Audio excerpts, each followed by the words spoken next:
Welcome to Butts and Stuff But the Podcast.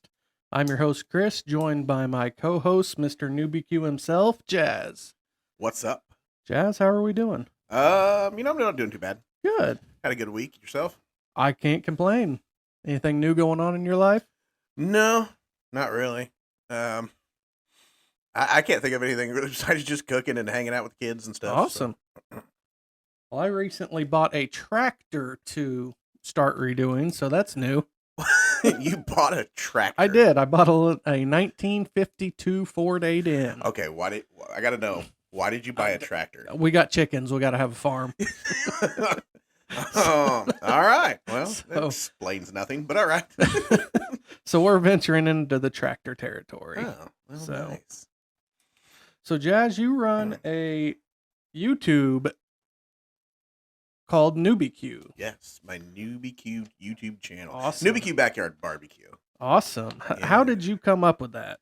I don't really know. It was one of those, I tried to combine some things together, and I wanted to new to barbecue, new to whatever, and I kept trying to put stuff together, and somehow or another I came up with BBQ, and I don't really know. Awesome. Just kind of happened. I kind of regret it now. You kind of regret it? Yeah. Well, I mean, it's not something like, oh, I have butts and stuff barbecue. It's not as catchy.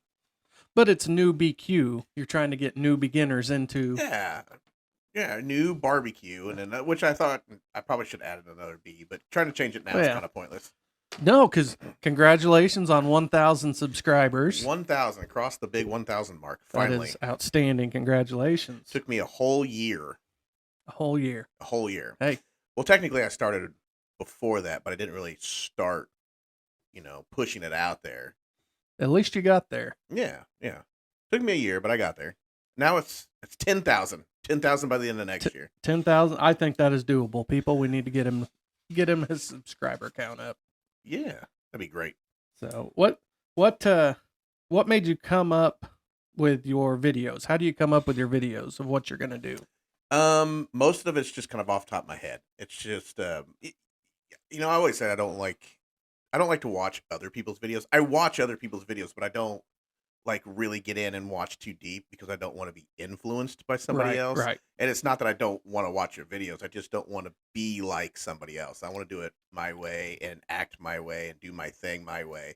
Right. So I don't like to watch a lot. But I get a lot of influence, I get into the dang TikToks and you see all the stuff people make. And I'm like, you know what? I could do that. I could put a spin on it.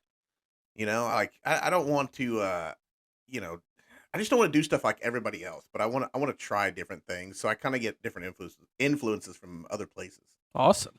Well, if you're trying to do it like everyone else, you're just like everybody else. Yeah, exactly. You want to make yourself unique. You want to come up with your own recipes.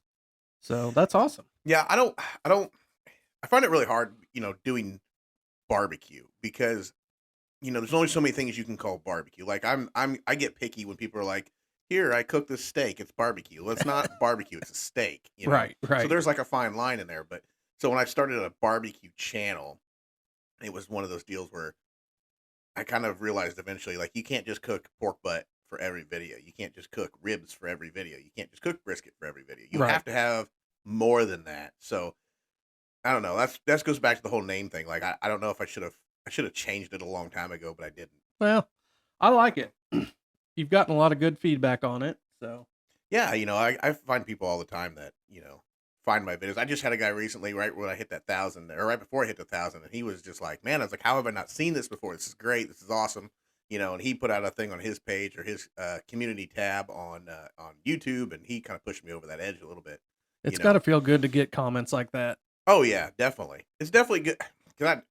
Comments are a love-hate relationship because sometimes you get some and you're like, man, this person didn't even watch the video. You had to watch the first 5 seconds of it, and it was like, this is horrible. The intro music is horrible. Yeah. Oh, I couldn't watch it because of the song it's in it. It's not even a song. It's I get the what do they call that? The music that's not even actual music you hear on the radio. Royalty-free music. Yeah, the royalty-free. So it's like, I'm sorry that I chose a royalty-free music song that doesn't agree with you. And a lot of podcasters, a lot of YouTubers use royalty-free music, and this is what I enjoy. This is what I think sounds good. Yeah, exactly. I mean, I don't want to. I don't want my stuff to take hits. You know, like if you play a song off the radio, you'll Right. have to. You know, your channel takes a hit for that. And I'm trying to keep that completely out of the question. Right. You don't want to get demonetized before you're even monetized. Right. Exactly. I don't want to get demonetized. And then, you know, when I try to get monetized, they're like, Right. oh, you already have a strike. We can't do that. You know, Yeah. I'm just trying to avoid all that. So I think that's very hard for a lot of YouTubers and podcasters and creators right. to do that. Yeah. And choosing music is super hard. Which you come from a music background. Your do. family has always been musical. Right. Right. So you And you actually DJ. You own a Yep. DJ business with your wife. Yep. DJ on the weekend. That's one of those love-hate relationships. I love music. I love DJing. I love being around equipment and stuff. But and I tell you what, this day and age, being a DJ it's kind of rough. I think it's because you do weddings, and that takes a special person. It absolutely takes a special person to be involved in a wedding, whether you're a caterer or the coordinator or the DJ, because you take you kind of take on a responsibility sometimes that's not really your responsibility. You know, people are like, well, what time are we going to do this? Can we get this moving a little faster? I'm like, well, the bride and groom are outside taking pictures, so I can't actually like start the party right now. When the stars of the show aren't here. Yeah, exactly. Like you can't just start without them, and people are like, well, we're ready to party. Well, sit down. You're the guest, so. I don't know, you know, I don't try to. You can't be mean, but sometimes you got to get a little forceful with people because they just don't get it, you know. Right. And I'm being paid by the bride and groom. I'm not being paid by the guest. That is right. So when you're the guest, you should have a little bit of respect because you know you don't run me. You know, if the bride and groom want a song played, I'll play it for them. I don't care, but don't come up and get angry with me over it. Right. This is what you want. If they want requests, then yeah, exactly. This is the music that they chose to like. Yeah. And you know what? I get it. You know, people like what they like when they want to listen music they want to listen to. And I get that a lot because being that I was a DJ and being that I'm from music, I don't like a lot of the music that I play. I don't like a lot of the music. Now, that's not saying I'm like some hardcore rock person. Right. But I'm, you know, and then that's fine if you are. But I'm just saying, like, it's not anything we play at a wedding or at a dance. It's probably nothing I want to hear anyway. And there's a lot of people I think feel that way. That yeah, you know, this is what gets them on the floor. Right, which makes it even harder for doing YouTube because now I have to find music that I don't even really like, but I got to find music that fits what I'm doing. And a lot of times I got a list of stuff I play, and you'll hear a lot of the same songs over and over because it's super hard to go through, you know, 10, 20 different lists of music. Right. And you try to find something that one that I like and two that fits it. Because sometimes you find something I'm like, this doesn't sound right at all. Yeah. Like, why would I play something super cinematic for me flipping a burger? You know? Right. Dun dun dun. Yeah, exactly. So music's interesting. Yeah, it is very interesting. So kind of what got you into barbecue? Knowing you personally, I know that you really hit it hard probably 10 years ago, but yeah, I mean, so growing up, I lived in Texas, and every corner we went to, there was a barbecue place, and my dad got me into brisket. He told me what brisket was. You know, I ate brisket as a kid and loved it. Always loved having brisket. So I was always big into brisket, and every time I could get brisket, that's what I went for. Right. Which is probably why I don't do a lot of ribs because I'm not a big rib fan. But I'll eat it. I got nothing against ribs. If I go to a barbecue restaurant, like I'm choosing brisket. I'm choosing beef. Right. That's what it is. Which is kind of hard because we're from the Midwest. Well, I mean, we live in the Midwest now. We're in the pork nation. Yeah, we're in pork nation, so it's kind of hard to be a beef guy in a pork area. Right. But yeah, I kind of came from that background of Texas and beef and being around Salt Lick. Salt Lick was right. Yep. You know, real close to where I live. I can't remember how far it was, but it was real close to where we live. So, you know, we went there and I just love barbecue. But, you know, as I got older and stuff and I got married and, you know, had a grill and I was always out cooking on the grill. That was my first rental house. I remember getting a grill for Christmas from my dad. What was your first grill? You know, it was an off-brand. I couldn't tell you. It was like a Grill Master. I don't know what it was. It wasn't anything, but it was like a Walmart Menards special. Yep. And It was a stainless propane grill, and I had it sitting out the back door of my rental house. The first time I cooked, it was like a foot of snow. And I just remembered, I was like, I am going to go grill. I have my grill together. I have my apron and my hoodie and my clothes on. I am going to go grill in the snow. I'm going to figure this out. Yeah, I'm going to do it. I think I just cooked some burgers or something. Yeah. But, that was the first time I ever really got into it. And then I just always had a love for grilling. Right. Fast forward a couple years, I got my first smoker. And if I remember right, it's a Weber Smoky Mountain, if I remember right. No, it was a really close. It was the Brinkman version. Okay. Because it was a little bitty one. Yep. I'm trying to remember, they have a name for it. It's a little bitty Brinkman. And I remember my wife's grandmother found it for $15 at Goodwill. And she was like, hey, I found this grill smoker thing. Do you want it? And I'm like, yeah, sure, whatever. She brought it home, and I'm like, oh, it's a smoker. Like, you got to, like, actually do something. So I'm like, all right, cool. Let's go get something. Let's go get a piece of meat, throw it on there. I want to say I did a brisket first, but I can't remember if that's what I did. I think it was a brisket. And I remember cooking it, and it wasn't horrible, but I knew I could do better. Yep. It was one of those deals where there was so much smoke. Because that's what I was like, oh, it's a smoke. You gotta have smoke. Yeah. So that thing was just loaded with smoke, and it was all right. It was good. It was edible, but it wasn't. Obviously I could do better now. Right. So, yeah, the skills have been tuned a little bit. Oh yeah, a lot. And I've made some bad brisket before. I don't want to knock anybody else. I won't say who it was, but they have a brisket seasoning I've tried, and I did a lot of it, and I realized that I should have mixed it and did it, did a little less of that seasoning, a little more of something else, and that one was horrible. I've tried some seasonings that I'm like, can't do it. Yeah, can't do it. And people really talked up that seasoning, how good it was. More I covered that brisket, and cooked it, and I went, whoo, buddy, there is some pepper in that. So you being from Texas, is that the barbecue style that you relate to the most? Oh yeah. I do love Texas barbecue. I usually tag Texas barbecue in any barbecue related stuff that I do. Yeah. Just because, I mean, if you're from Texas, which I can't say I'm from Texas. I lived there for a long time, but I can't say I'm from Texas. But if you're from Texas, Texas barbecue is different. It is. I mean, that's why they always say Texas barbecue, Kansas City barbecue, whatever. Because Texas barbecue, it's a whole nother area. It's a different culture down there. Oh yeah, 100%. From their grills, their smokers, to how they cook it. Oh yeah, down there, oak is king. Oak wood that's what everybody cooks on. It's oak wood. I mean, I know there's other stuff, mesquite. A lot of people cook on mesquite, but seems like any of the people that really know what they're doing usually cook on like oak, and that's something I go after. I'm always looking for oak. Always looking for post oak. Yeah, post oak is the way to go for me. Now I've tried others. I mean, I do others. I've done apple, I've done cherry, I've done all that, but for me, post oak's the way to go. Post oak on a good brisket, nothing too spicy in the seasoning. I know people like really, really heavy on the spice, but I like more of the peppery, that kind of way. Yeah.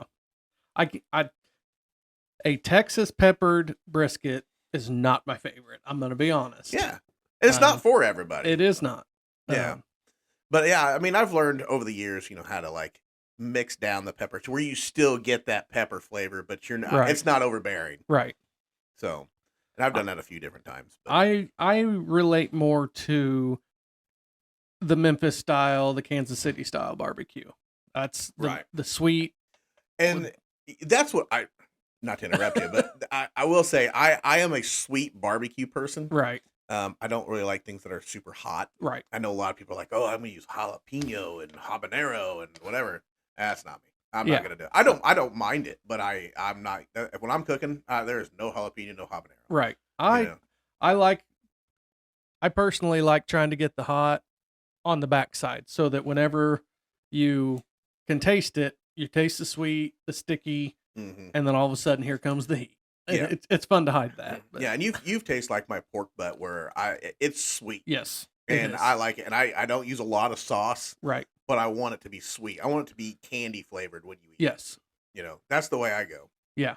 I've obviously tasted a lot of your food, and not too much that I didn't like, but I will say the brisket is by far Yeah, I need to mix up some more seasoning because I haven't done a brisket in a while. Brisket prices have been kind of high for me to justify Oh it. man, So I think everything's high, but I just I when you're can, paying that much for a choice brisket, it's like, okay, guys, come on. yeah, it's just too much, and I haven't cooked a brisket probably a year, Oh my, and it's just because it's been too high. And if I find something, I usually can't find a whole brisket. I can right, usually find a brisket flat because a lot of the stores around here don't carry it, so you have to go somewhere to get a full brisket. right. Once in a while you'll get Walmart that has one. Usually half the time theirs aren't that great. Yeah, but they're still wanting $100 for one when oh yeah, it's not even worth 50. no, never. So Yeah, I'd give $30-$40 maybe for a brisket they have, right, but I'm not paying yeah, $100, and they got a yeah. huge price tag on We're it. not doing a competition here, Yeah, I'm not. Yeah, I'm not paying $100 for a Walmart brisket. right? So well, let's take a quick break, real quick, and we'll be right back.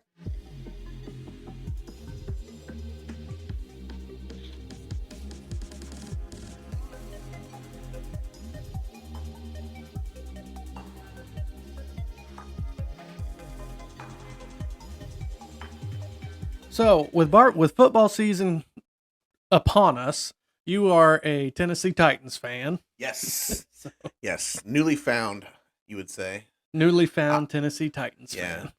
Well, like we were talking, growing up in Texas, Right. I was a Cowboys fan.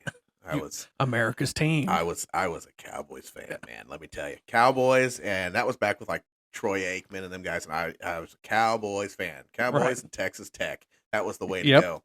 And I kind of got out of it for a long time. It just wasn't. I don't know. I didn't really care to watch it. Everybody was all into the statistics and all that stuff, and I don't know. Couldn't really get into it much. Now, I am not one that can tell you statistics and everything else, but Yeah, I can't remember most people's names that I work with, let alone who's on what team. You know what I Right. mean? Like I got the top 5, but that's Right. about it. You know. you got the starting line. That's all you need. Like I know these guys. But yeah, I got into watching the Titans about a year ago. Good. I watched them last season and didn't really get super into it, but I really followed them. And then this season, I said, you know what, we're gonna do this. We're gonna go full blown into it. I'm old enough now that I gotta have a team. Got to get into the NFL. Everybody's into the NFL. I got to do something. Everybody's talking. So when does fantasy football come in?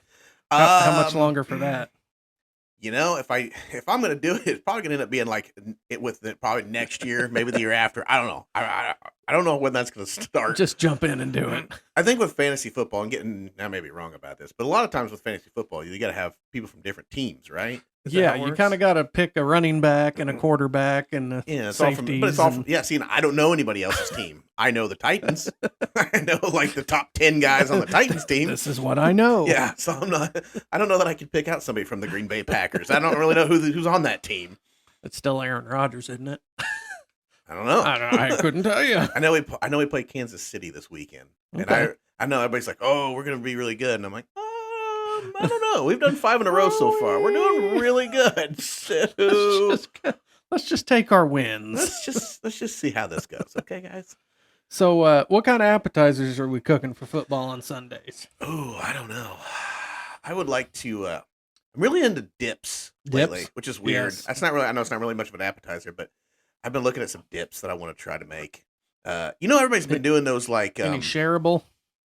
yeah, like how people have been doing those dips with like they put like some meat and cheese, they put them in a big pan, different kinds of cheeses and stuff, and then they put it in the smoker and they Yep. smoke it. I don't know what Like a it's really smoked called. queso. Yeah, that's Yeah. what I'm thinking. A smoked queso. Yep. I want to do one of those, but I think I want to do it with like some chorizo, mixing some like regular pork with it, just to kind of.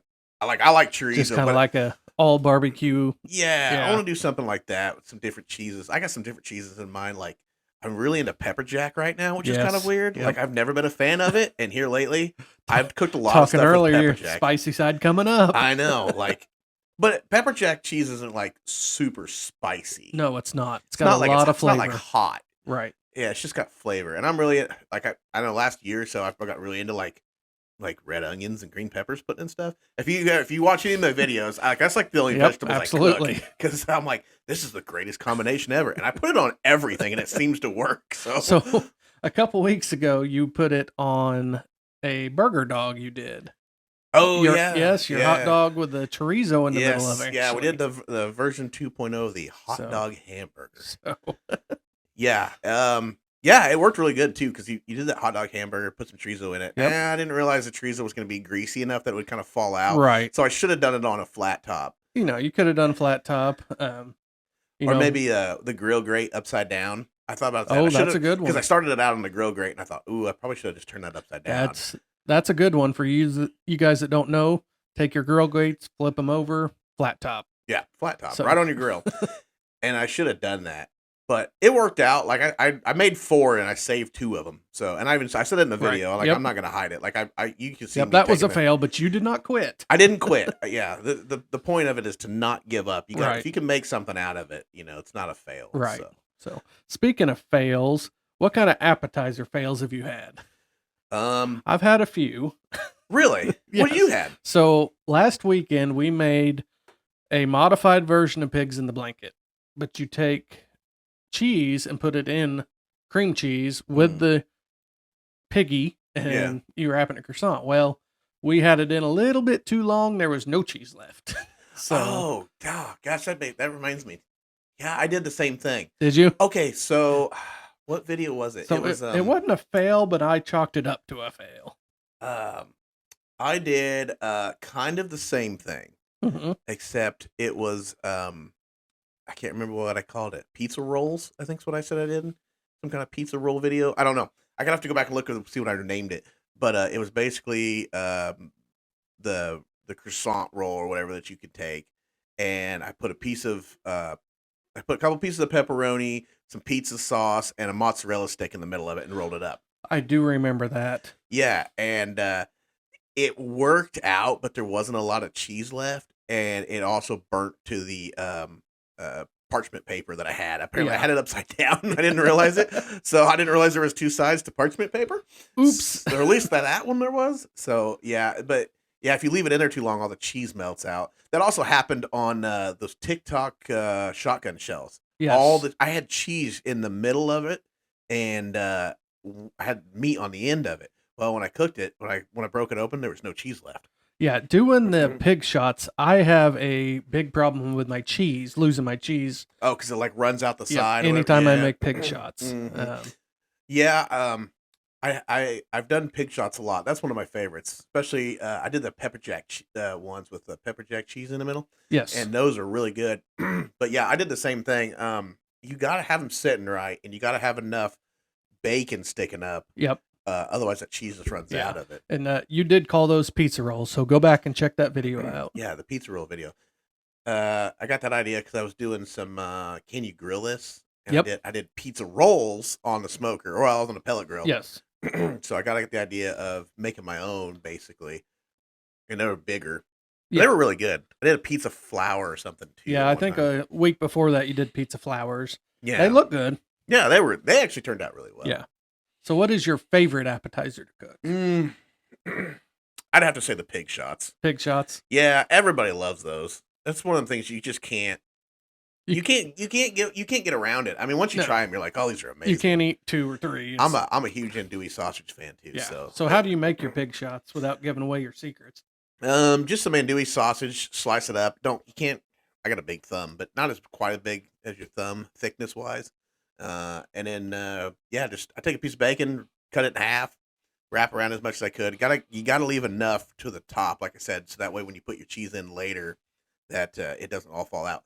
But then I'll sprinkle a little bit of brown sugar on top. Right. And you got to be careful with the brown sugar because that's how I messed them up. I did mess them up one time. I burned a bunch of them. But that was for Christmas. We did a Christmas one, so I did that. And, I ended up burning them because I left too much brown sugar in the bottom. But they turned out all right. They did. I mean, anytime you got sausage and bacon and cheese all together, you can't go wrong. That is just a combination for a win. Right. Yeah. So, pig shots are probably one of my favorites to cook. I love cooking chicken wings. Something about football and chicken. I don't know. They just go together. It's like an American thing, right? Like it's just like a total Americana, like football and chicken wings. So I have tried. I'm a nugget fan. I'm not really a chicken wing fan. I mean, you take some chicken breast. It's all the same. Well, right? I mean, like, you know how you have like the boneless chicken wings? Yep. Everybody just calls them chicken nuggets. Yeah. I like the boneless wings. I'm a boneless wing guy. I'm sorry. So I've taken the Parmesan cheese method lately on making chicken wings. You know, I just seen that. Oh, I just seen somebody do that with the Parmesan, and then like you take Parmesan cheese. I don't do egg wash. I use duck fat. Oh yeah, yeah. Dry them out, duck fat, Parmesan cheese on a pellet smoker, 2 hours. I just seen somebody do that. I may have to do one of those videos now because I just saw that. Probably a week ago somebody was doing one. Yeah, they do get crispy. You kind of got to watch the cheese though, because you can't over cheese it. I saw somebody that same kind of recipe, but they took like store bought ravioli. Ooh. And then they crusted it with the Parmesan cheese and they put it in an air fryer. And they get kind of big, they kind of blow up a little bit, but it's like an air fried mozzarella. Or not air fried mozzarella, air fried ravioli. Well, that sounds good. I have to do one of those too. I like air fryers. You like air fryer? You did a whole series of air fryers. Yeah, on we'll your have to get in some channel. air frying cooking on one of these. Yeah, one of these podcasts. Absolutely. I we like food. I mean, right. It's about food. It's getting to be winter, so it is. You got to have some inside cooking. You do. So, how much smoking do you do in the winter? I still do. I still probably do something once a month at least. With a pellet grill, it's a whole lot easier. Yeah, you don't have to. If I don't have to sit outside in the winter and watch it, I'll definitely do something. But yeah, I still do some stuff. Even with my drum smoker because it cooks so well. It does. That you don't have to watch it as much. It maintains its temperature. It's really hard to. You don't have to mess with it. Right. You know what I mean? You can leave it go for several hours. It's as close as a set it and forget it that you can get. Yeah, without being a pellet grill. Right. Right. So, you hear people bash pellet grills all the time. You can get smoke out of a pellet grill. You can. And the best way to do it is a lower temperature. Right. Yep. And that's what I found out. Like with mine, it doesn't have a smoke. Well, it has a smoke setting, but it's not like a button you push when it makes more smoke. You just have to slide it over and that's your smoke setting. Right. The little lever or whatever. But if you do it at a low temperature, you get a lot of smoke out of it. Right. And that's, all of mine, they have a smoke setting, but that runs about 180, 200. Yeah. And okay. People say you can't get smoke out of a pellet grill. I call crap. You can. You can. And if you smoke anything on a pellet grill and you get that pink smoke ring, you've obviously smoked it. Yes. Believe it or not, I have over smoked something on a pellet grill. Yeah. I am not the biggest fan of smoking on a pellet grill. I'm not a big fan of pellet grills, but I have one and I've come to love it. I mean, I really have. Just for the sheer fact that it's just so much. It's a lot less work. Yes, when you're trying to cook something, I want to eat it. Like, I don't want to sit there all day and babysit this dang thing. I got things to do. I don't know about you, but when I spend all day cooking and preparing and watching this thing, when I get done, the last thing I want to do is eat. I don't know why. I'm with you. We'll have to talk about this too sometimes about some competitions. Yeah. We did a competition a while back, and I was the same way. By the end of the day, I didn't want to eat barbecue. I mean, we sat out there all day smelling it, and it was great. I loved smelling the wood burning and the food cooking, and everybody was so cool, and we had a good time.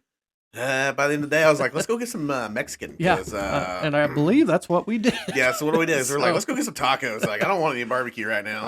I love it. I absolutely love it. Love the environment, but I don't know, after all day, it's tough. Yeah.